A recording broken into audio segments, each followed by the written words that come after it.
ഒന്ന് നിർത്തണേ. അവര് ഞങ്ങളെ കൊല്ലാൻ വരിക.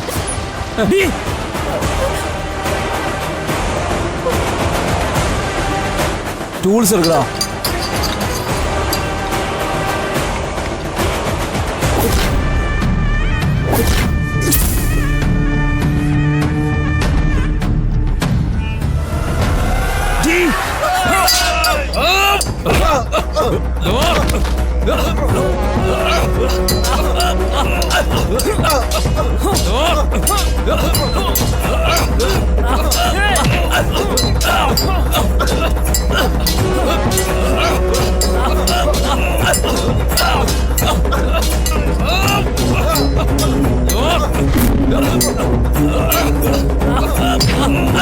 സാറുക്കോ ഇവരാരും ഞങ്ങൾ പോയിക്കോളാം.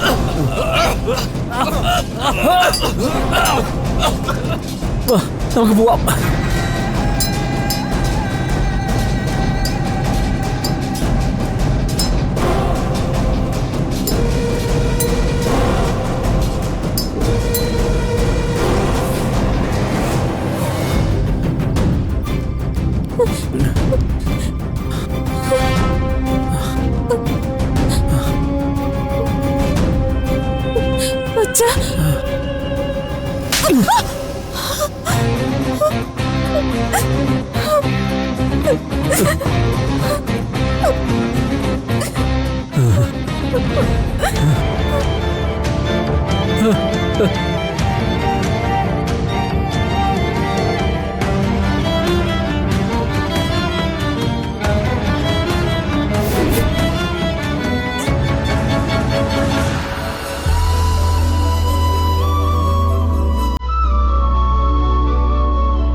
ഭഗവാനെ, ഇത് അവിടുന്ന് പ്രസാദിച്ചതിന്റെ സൂചനയാണ്.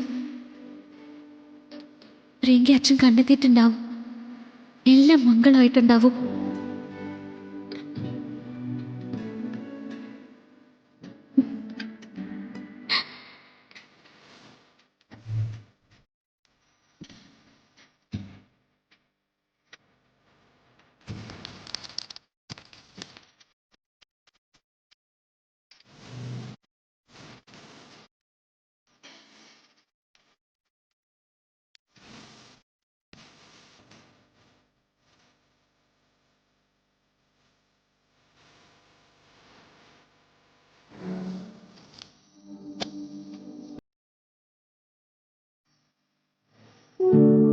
ഇത് വരുണ്ട ജീവിതത്തിന് ആപത്തൊന്നും ഇല്ലെന്നുള്ള സൂചന തന്നെയല്ലേ?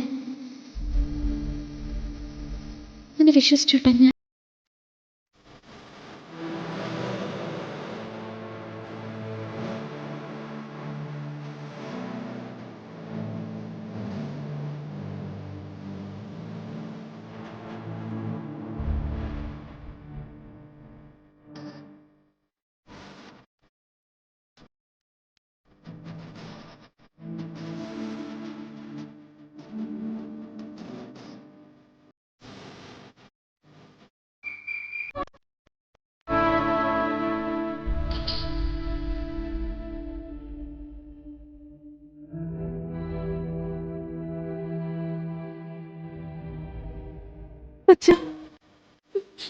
ഞാനിനി എന്താ ചെയ്യണ്ട?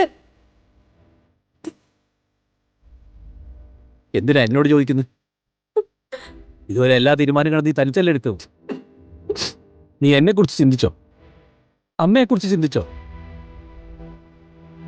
നിന്റെ ഭർത്താവിനെയോ അവരുടെ കുടുംബത്തെ കുറിച്ചോ ചിന്തിച്ചോ? നീ എവിടേക്ക് വേണമെങ്കിലും പോയിക്കോ, എനിക്കൊരു കുഴപ്പമില്ല. ഉപദേശിക്കുന്നവർ നിങ്ങൾക്ക് ശത്രുക്കളാ. ഉപദേശങ്ങളൊക്കെ നിങ്ങൾ കൂട്ടുകാർക്ക് ഒന്നിച്ചിരിക്കുമ്പോൾ കളിയാക്കാനുള്ള വാക്കുകളാ.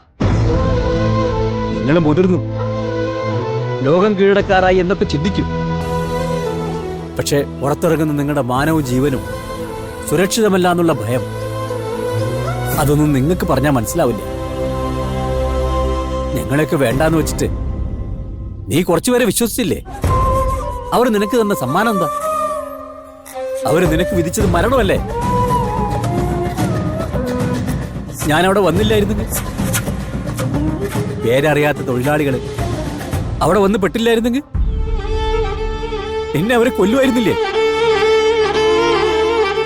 അതാണോ നീ ആഗ്രഹിച്ച നേട്ടം? അതിനു വേണ്ടിയാണോ നീ ഇറങ്ങി പുറപ്പെട്ടത്?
ഭാര്യയെ എല്ലാവരും സ്നേഹിച്ച്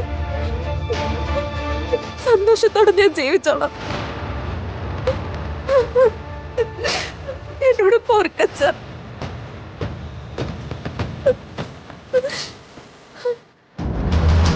സിനിമയെക്കുറിച്ചോ അതിന്റെ പ്രശസ്തിയെക്കുറിച്ചോ ഞാനിനി ചിന്തിക്കില്ല. എനിക്ക് നല്ലൊരു ഭാര്യയാവണം, നല്ലൊരു മകളാവണം. അത്രേ ഉള്ളൂ ഇനി എന്റെ ആഗ്രഹങ്ങൾ.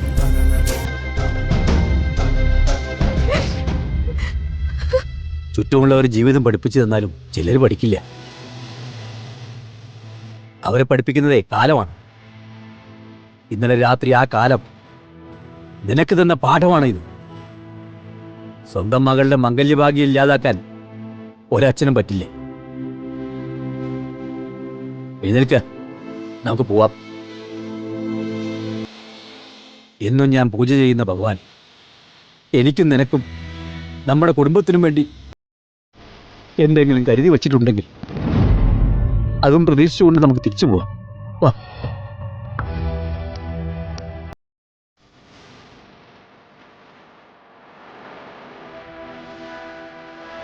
ഇതിനേക്കാൾ അപ്പുറം എന്നെ പരീക്ഷിക്കില്ല മോളെ.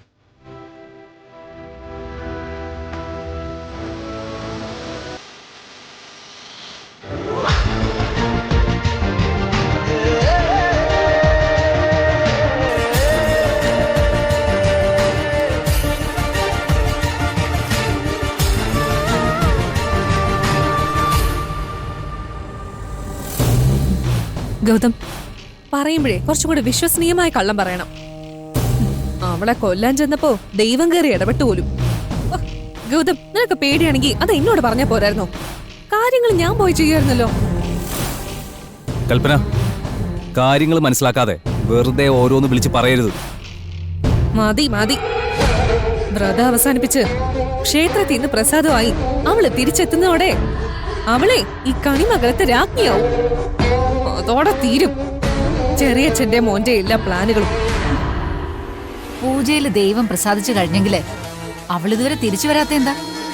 ഓ, അതോർത്താണോ വിഷമം? കുറച്ചു കഴിയട്ടെ. പ്രസാദവുമായി അവള് തിരിച്ചെത്തുന്നതും കണിമംഗലത്തുകാർ അവളെ വിളക്ക് വെച്ച് സ്വീകരിക്കുന്നതും നമുക്ക് കാണാം.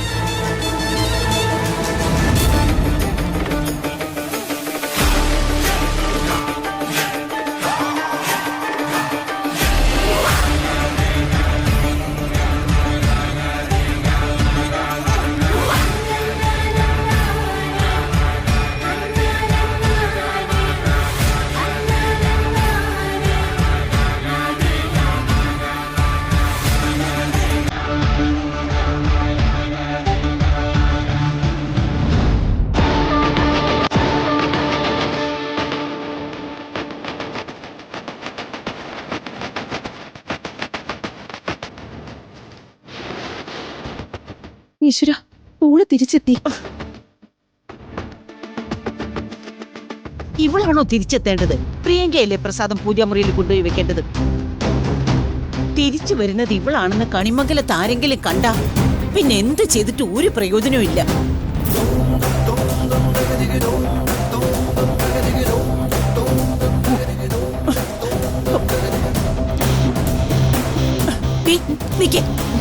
നീ എന്തിനാടി ഇങ്ങോട്ട് വന്നത്? ക്ഷേത്രത്തിൽ തന്നെ ഇരുന്നാ പോരായിരുന്നോ? ഇത് ദൈവത്തിന്റെ പ്രസാദ. പ്രാർത്ഥന കഴിഞ്ഞ് നേരം വെളുത്ത് കണ്ണു തുറക്കുമ്പോ ഇത് ശ്രീകോവിലിന്റെ പടിയിലിരിക്കുന്നു. പ്രിയങ്ക ഇവിടെ ഇല്ലാത്ത അവസരത്തില് ഇതും എടുത്തോണ്ട് ഇങ്ങോട്ട് വന്നാല് കണിമംഗലത്തെ മരുമോളായിട്ട് കേറാമെന്ന് കരുതിയോടി നീ? അമ്മേ, അമ്മേ. യശോദേ, ഇപ്പൊ അവരുടെ കണ്ണിപ്പെടാതെ ഇവിടെ ഇവിടുന്ന് മാറ്റിയേ പറ്റൂ. ഓടിങ്ങോട്ട് വരാൻ.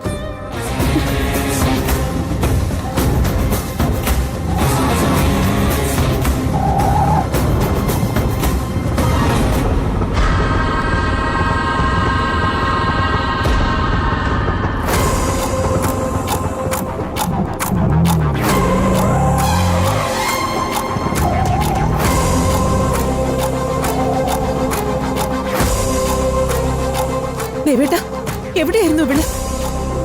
എവിടെയായിരുന്നു നീ? ചോദ്യം പറച്ചിലും ഒക്കെ പിന്നെ ആവാം. കണിമംഗലത്തുകാരുടെ കണക്കില് കുടുംബക്ഷേത്രത്തിൽ പ്രാർത്ഥിക്കാൻ പോയത് പ്രിയങ്കയാ.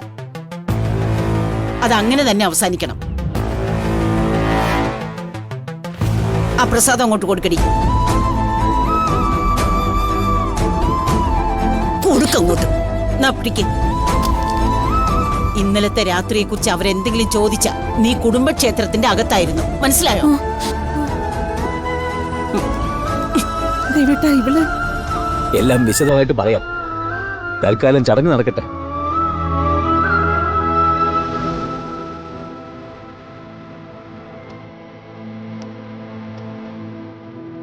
കുടുംബത്തിന്റെ മാനം രക്ഷിക്കാൻ ഒരേ ഒരാളെ ഉള്ളൂ.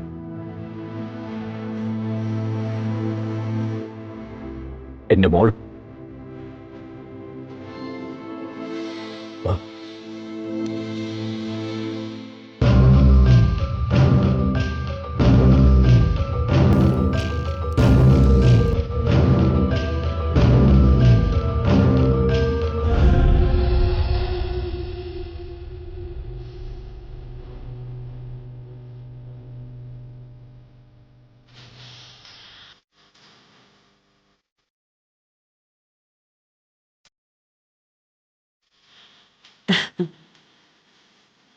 വാ മോളെ.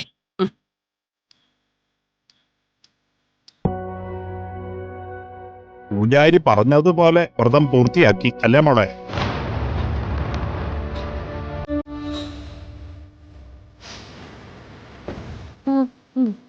ഈ കയ്യിലിരിക്കുന്നതാണോ വ്രതം അവസാനിപ്പിച്ചതിന്റെ സൂചനയായി കണ്ടു എന്ന് പറയുന്നത്?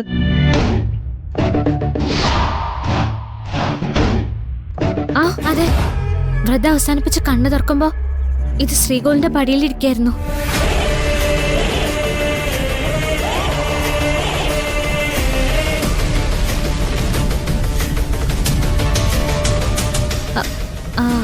അല്ല, എന്നാ പ്രിയങ്ക പറഞ്ഞത്.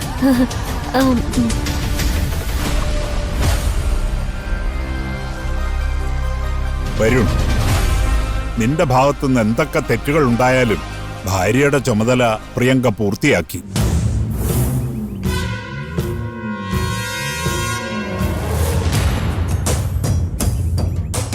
ഇനിയെങ്കിലും അത് മനസ്സിലാക്കാൻ ശ്രമിക്കുന്നേ. അമ്മേ, പ്രിയങ്ക ഈ പ്രസാദം പൂജാമുറിയിൽ വയ്ക്കട്ടല്ലേ? രാധിക മോളെ, ഇങ്ങോട്ട് കയറി വാ.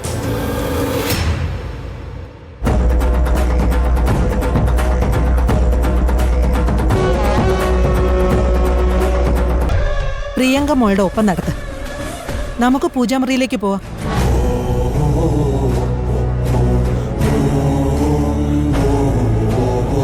വാ.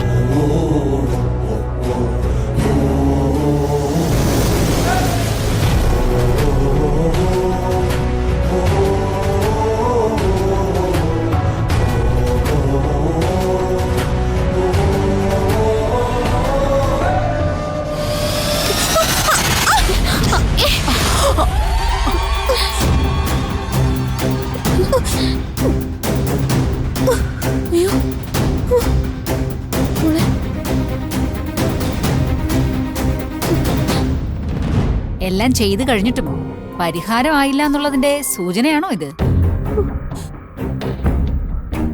ആവശ്യമില്ലാത്ത വ്യാഖ്യാനങ്ങളൊന്നും വേണ്ട. മോളെ രാധികെ, മോള് തന്നെ അത് പൂജാമുറിയിലേക്ക് വെച്ചോളൂ. അതെന്താ രാധികയുടെ വെക്കാൻ പറയുന്നത്? ഓരോന്നിനും ഓരോ മുറയുണ്ട്. ചെല്ലു മോളെ, ചെല്ല്. ഇത് പൂജാമുറി വെച്ച് പ്രാർത്ഥിക്കും മോളെ. വാ, നീ വാ.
കുടുംബത്തിനെ ചുറ്റി നിന്നിരുന്ന ആപത്തുകള് ഇതോടെ ഒഴിഞ്ഞു പോയെന്ന് കരുതാം.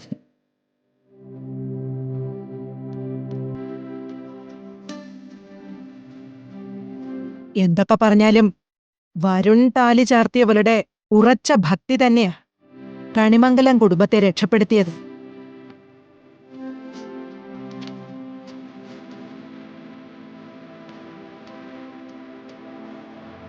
എല്ലാം ഇപ്പോ ശുഭമായിട്ട് അവസാനിച്ചല്ലോ. ഇനിയിപ്പോ മുടക്കമൊന്നും പറയരുത്. ഞങ്ങൾക്ക് മടങ്ങിയേ പറ്റൂ.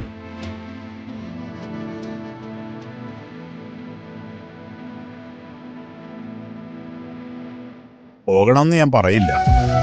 അടുപ്പമുള്ള ഒരു ചുറ്റും ഉണ്ടാകുന്നത് ഒരു സുഖല്ലേ. ഈ 2 ദിവസം പൂജയുടെ ബഹളങ്ങളായിരുന്നല്ലോ. ഇനി മനസമാധാനമായിട്ട് 1-2 ദിവസം നമുക്കെല്ലാവർക്കും ഒന്ന് കൂടിയിട്ട്. ഇല്ല, തിരക്കുണ്ടേ.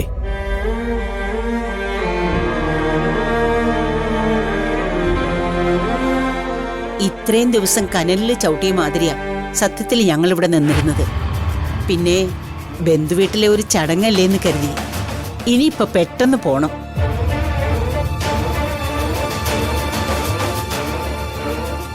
തിരുമേനി, അങ്ങനെയാണെങ്കിൽ എനിക്കൊരപേക്ഷയുണ്ട്. അപേക്ഷയോ?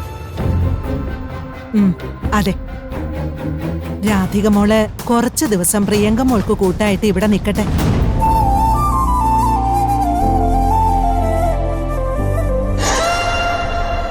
ഏയ്, അതൊന്നും ശരിയാവില്ല. അവളെന്തിനാ ഇവിടെ നിൽക്കുന്നേ?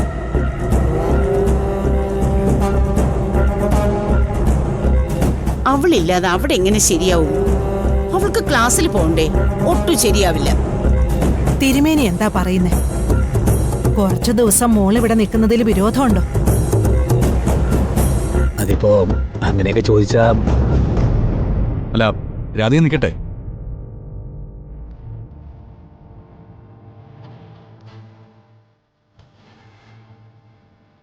അല്ല, പ്രിയങ്കയ്ക്ക് എന്തെങ്കിലുമൊക്കെ മിണ്ടി പറഞ്ഞൊരിക്കാൻ രാധിക നിൽക്കുന്നത് നല്ലതല്ലേ?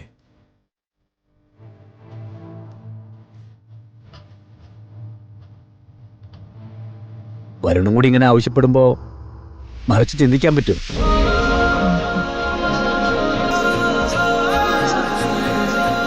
മോള് കുറച്ചു ദിവസം ഇവിടെ നിൽക്കട്ടെ, അല്ലേ ശോഭ? എന്തൊക്കെയാ ദേവ നീ പറയുന്നേ? സാരമില്ല അമ്മേ, അവള് നിൽക്കട്ടെ.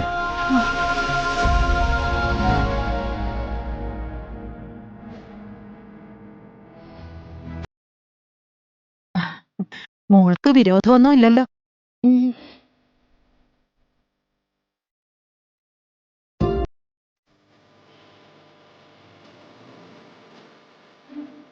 മുത്തശ്ശിക്ക് എന്റെ കുട്ടിയോട് ഒരുപാട് സംസാരിക്കാനുണ്ട്. അതുപോലെ കുട്ടി മുത്തശ്ശിയെ നോക്കുകയും വേണം. ഈശ്വരൻ തീരുമാനിച്ചു വച്ചതൊന്നും ആർക്കും തടയാൻ പറ്റില്ല.